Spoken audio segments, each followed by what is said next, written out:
안녕하세요. 자, 오늘은 그 자세 교정을 할 때 여러분들의 몸통을 어떻게 해야 하는가 그 부분에 대해서 한번 알아보려고 해요. 자, 우리의 그 마름모 코어 스트레칭을 살펴보면 다리 이음뼈가 이렇게 마름모 형태로 앞뒤로 있고 또 위에 팔 이음뼈도 이렇게 앞뒤에서 시작점이 있어서 양옆에 팔을 잡아당기고 있잖아요. 앞뒤로 서로 수축해서 잡아당기면 끝나는 점, 닿는 곳이 이 고관절에 있는데 이 고관절을 외회전시키는 게 목적이에요. 그러니까 다리 이음뼈가 앞뒤로 잡아당기면 고관절이 외회전이 된다. 그렇게 이제 우리가 다리 이음뼈 앞뒤로 확장할 때 엉치뼈에서 고관절 잡아당기죠. 속 근육은 더 깊은 근육은 그렇게 잡아당기는데 그거보다 이제 얕은 층 겉에 있는 근육들로는 대둔근이 고관절을 잡아당겨서 대퇴근막 장근이 종아리 뼈까지 가잖아요.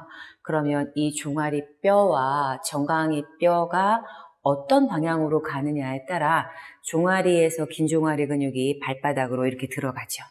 그리고 이 부분에서 시작해서 이 뒤쪽에서 여기에서 다시 발바닥으로 가죠. 그래서 우리가 이렇게 띠를 형성하고 있는 이 부분을 잡아당겨서 아치가 생성이 되려면 이 종아리하고 정강이가 뒤로 가야 되죠.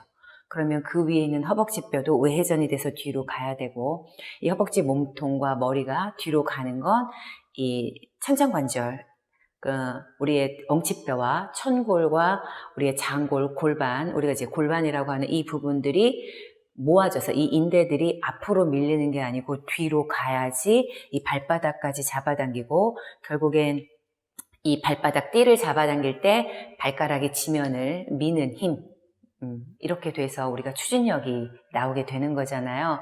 그렇게 해서 이제 다리 이음뼈를 오른쪽 왼쪽을 똑같이 잡아당겼어요. 그 다음에 그 위로 올라가면 우리가 이제 팔 이음뼈라고 있잖아요. 자, 우리가 이제 스캐플러라고 부르는 견갑골, 우리 어깨뼈에 대해서 한번 살펴보시면 이렇게 삼각형 약간 이렇게 생겼잖아요. 이 하각 아래쪽에 있는 이 각 부분은 광배근이 이렇게 다 있어요. 광배근이랑 연결이 되어 있고 그 다음에 이렇게 중간 부분이 있잖아요. 이 중간 부분은 우리가 능형근, 마름근이라고 해서 이렇게 역부위 형태로 이렇게 연결이 되어 있어요. 자, 그렇게 해서 이렇게 어깨뼈 쪽에 있는 근육들을 살펴보면 근육들이 전부 다 이렇게 수평적인 근육들로 팔이랑 연결이 되어 있어요. 상완골, 이렇게 윗팔뼈 쪽이랑 연결이 되어 있잖아요. 그래서 뭐 이것도 이제 자세 교정을 하려면 좌우가 맞아 떨어져야 되고 그렇게 기본적으로 자세 교정이 되어 있으신 상태에서 운동 목적에 따라서 어깨를 넓게 하고 싶으시다 그러면 이런 좌우 형태가 맞아져 있는 상태에서 여러분들이 이제 어깨를 더 넓게 하시거나 뭐 가슴을 더 이렇게 크게 하시거나 이런 이제 목적에 따라서 운동하실 수 있지만 여러분들이 자세 교정이 이 목적이라고 하신다면 이 부분이 어떻게 돼야지 여러분들이 잘 움직일 수 있는가를 생각해 보셔야 돼요. 우리 다리 이음뼈로부터 팔 이음뼈로 그 사이에는 저희 이제 춤추는 사람들은 사각박스라고 부르는데 이렇게 그 어깨뼈가 들어와 있고 고관절 요 사이가 이제 이렇게 직사각형의 네모 형태로 되어 있잖아요. 이 부분들이 좌우가 균형이 맞아야 되는데 대부분이 오른손을 쓰시죠. 그 오른손을 잘 쓰시다 보면 이쪽, 저는 여기가 오른쪽이에요. 이 오른쪽 갈비뼈가 들려서 이렇게 앞으로 나가 있게 되는 거죠. 이렇게. 어깨는 살짝 들려 있고, 이제 이러신 분들은 대부분 이쪽에 낮으니까 가방도 이쪽으로 매는 대부분이 이렇게 매는 현상, 제가 그랬었기 때문에 이런 현상들이 나타나게 되죠. 그래서 이 사각박스 안에 이 몸통이 찌그러져 있는 걸 어떻게 맞추느냐를 오늘 나누고 싶은 내용이에요. 자, 우리 이 안에는 천장관절에서 모으신 다음에 팔 이음표의 견갑골로 가기 전에는 어떠한 뼈들이 있냐 하면 등뼈에 12번, 11번, 10번 이렇게 해서 쭉쭉쭉쭉 올라가잖아요. 그런데 이 12번과 11번은 이 앞에 있는 복장뼈랑 연결되지 않고 이렇게 떨어져 있어요. 그 뒤에. 흔들리기가 좀 쉽죠. 사실 붙어 있지 않기 때문에 좌우 움직임이 클 수 있는데 그렇기 때문에 좌우 모양이 틀어질 확률도 굉장히 크게 되는 거죠. 그래서 여러분들이 이거랑 붙어 있는 건 오직 척추. 여러분들 요추에서부터 이렇게 올라가서 등뼈 12번까지 요 척추들이 붙어 있고, 여기랑 연결된 근육들이 우리가 요방형근이라고 부르는 부분하고, 이제 대요근에서부터 앞에 여기 작은 돌기를 잡아당기는 부분들, 그리고 뭐 하후거 이렇게 있고, 겉에 광배가 있어요. 자, 속에서 척추랑 붙어 있는 가로돌기, 횡돌기랑 붙어 있는 근육들은 전부 다 이런 형태로 이제 붙게 돼 있어요. 이렇게. 그런데 요거는 척추 주변에 관련된 근육들이고, 이제 그거보다 더 큰 근육이 이제 광배근, 넓은 근육, 이런 근육들인데, 얘는 이렇게 깔때기처럼 V 형태로 내려와 있어요. 그러니까 깊은 근육은 올라가는 힘을 만들어주고, 그 다음에 그것보다 겉에서 우리가 만지기 쉬운 쪽에서는 이제 광배 근육이 이렇게 내려오는 쪽으로 가기가 쉬운데, 견갑골에서부터 시작을 해서 그 다음에 어디랑 연결이 되어 있냐면 엉치뼈까지 연결이 되어 있는 거예요. 그래서 좌우에 오른쪽에서 깔때기처럼 들어오는 것과 왼쪽에서 깔때기처럼 들어오는 이 근육이 결이 좌우 균형이 맞아야 여러분들이 어깨, 팔 이음뼈와 다리 이음뼈 사이에 이런 균형이 맞을 수 있고, 이렇게 더 거대하게 큰 근육은 중력에 대입이 되고, 그거를 이기고 여러분들이 대요근이 뒤로 와서 여러분들의 등뼈, 특히 이제 여러분들의 뭇갈래근, 다혈근이 뒤로 오면서 여러분들이 작은 근육, 척추에 붙어있는 작은 근육들은 척추를 펴는 역할들을 하면서 이렇게 균형이 맞게 올라가야 되거든요. 자, 그렇게 해서 이제 견갑골 하각이 여러분들이 이제 다리 이음뼈에서 천장관절 모으셨어요.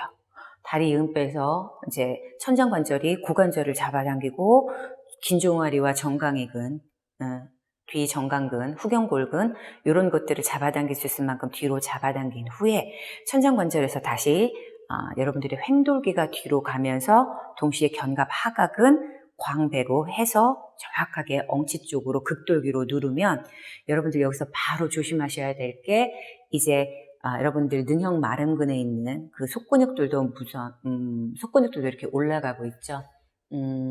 어떤 거냐면 상후거. 이제 이렇게 해서 여러분들이 뒤로 오시면서 여러분들의 어깨뼈에 있는 중간에 있는 이 면을 뒤로 잡아당기셔야지 여러분들 거북목이 개선이 돼요. 그러니까 어깨뼈 사이에 있는 등뼈가 뒤로 간 적이 없으면 여러분들의 거북목은 한 번도 뒤쪽으로 펴서 등이, 그 다음에 여러분들 경추가 펴서 그 위치로 가지 못하게 되는 거죠. 그래서 여러분들이 거북목을 고치신다 그러면 여러분들의 경추가 가기 위해서는 여러분들의 등뼈, 견갑골과 견갑골 사이에 있는 등뼈가 먼저 횡돌기들이 뒤로 가셔서 여러분들의 마름근으로, 그 다음에 여러분들의 견갑골 중간에 있는 이 모서리를 뒤로 잡아당기셔야 돼요. 이렇게. 그렇게 되면 우리의 팔 이음뼈의 뒤에 있는 꼭지점들이 뒤로 오게 되죠. 그렇게 되면 쇄골이랑 복장뼈는 앞으로 확장. 그래서 가장 튀어나온 등뼈로부터 여러분들이 능형근이 견갑대를 데리고 견갑골의 중간 부분을 데리고 뒤로 가시면 쇄골하고 복장뼈, 이게 정중앙으로 딱 가게 되시죠. 그 후에 여러분들의 경추를 뒤로 잡아당겨서 여러분 요 코 부분과 여러분들의 목뼈 부분도 앞뒤로 이렇게 확장을 하게 되시면 어깨 라인이 맞으실 거예요. 그렇게 되면 다리 이음뼈에서부터 여러분들의 몸통을 거쳐서 팔 이음뼈까지의 좌우 균형이 맞게 되는 거죠. 자, 여러분들이 여기서 하나 체크하실 게 뭐냐 하면, 이제 뭔가 잡으러 갈 때 손을 쓰실 때 어깨를 으쓱하면서 가시는 이러한 습관들이 있으신지 한번 체크를 해보셔야 돼요. 뭔가 손을 옆으로 뻗어도 어깨를 으쓱 하신 다음에 뭔가 뻗으시는, 어깨가 먼저 으쓱. 그러니까 여러분들의 견갑골이 한쪽이 위로 올라가서 그 다음에 나가시는 거죠. 이렇게. 그러면 승모근 위쪽이 계속 경직된 상태를 유지할 수도 있거든요. 여러분들이 뭔가 가지러 갈 때는 여러분들이 앞뒤로 확장하고 있는 상태에서 견갑골 가운데 부분은 뒤로 가죠. 그렇게 해서 팔을 잡아당기고 있는데, 여러분들 그 뒤에서 그 광배나 어깨뼈에 붙어있는 아이들, 그 다음에 이쪽에 상완 쪽에 붙어있는 건 붙어 있으면서 겨드랑이가 나가죠. 그러니까 내가 뭔가 잡으러 가도 어깨뼈를 정중앙에서 잡아당기고 있는데 나가는 굉장히 어색하지만 이렇게 하셔야 여러분들이 이제 좌우를 맞추는 인식을 하게 되고 그렇게 명령을 내려줘야 여러분들이 으쓱하면서 나가는 것보단 좌우를 맞추면서 팔을 쓰실 수 있는 그런 패턴으로 바뀔 수 있게 되는 거예요. 생각하지 않고 자꾸 익숙한 대로 쓰시다 보면 밑에 골반은 맞을 수 있지만 어깨뼈는 틀어질 수 있고 골반은 맞지만 어깨뼈, 그 다음에 팔 이음뼈의 균형이 맞지 않게 되면 중간에 있는 갈비뼈, 이 늑간들 사이에도 여러분들 균형이 맞지 않게 될 수도 있거든요. 그리고 제가 지난번에 올린 동영상 중에 걸으실 때 갈비뼈를 이제 움직여서 갈비뼈 위치를 고려해 본 적이 있느냐는 이제 질문을 하고 제가 영상을 올린 적이 있어요. 대부분 가방을 한쪽에 메고 이쪽엔 또 뭘 들고 커피를 좀 들고 이렇게 걸으시게 되면 여러분들의 갈비뼈는 한 번도 좌우를 맞추면서 그 광배 힘으로 그게 광배가 다시 햄스트링이랑 같은 선상에 있으면서 걷게 되는 적이 없으실 거예요. 여러분들이 이 부분 다리 이음뼈와 팔 이음뼈 사이에 여러분들의 몸통을 맞추는데 광배가 굉장히 큰 역할을 한다라는 거 생각해 주시고 그리고 팔을 움직이시고 여러분들이 기타 걸어 다니실 때에도 광배가 굉장히 중요하다는 거 생각하시고 균형을 맞추시려고 한번 걸어 보시는 것도 굉장히 중요하실 것 같아요. 그래서 오늘은 여러분들한테 다리 이음뼈와 팔 이음뼈 사이에 있는 이 공간들을 어떻게 움직여야 여러분들이 좌우를 맞출 수 있는가에 대한 부분에 대해서 나눠봤는데요. 자, 오늘도 좀 긴 영상이었죠. 같이 해주셔서 감사드리고 익숙하지 않지만 앞뒤로 확장하는 에너지 사이에서 여러분들의 좌우 균형을 맞출 수 있다는 거 꼭 한번 생각해 주셨으면 감사하겠습니다. 감사합니다.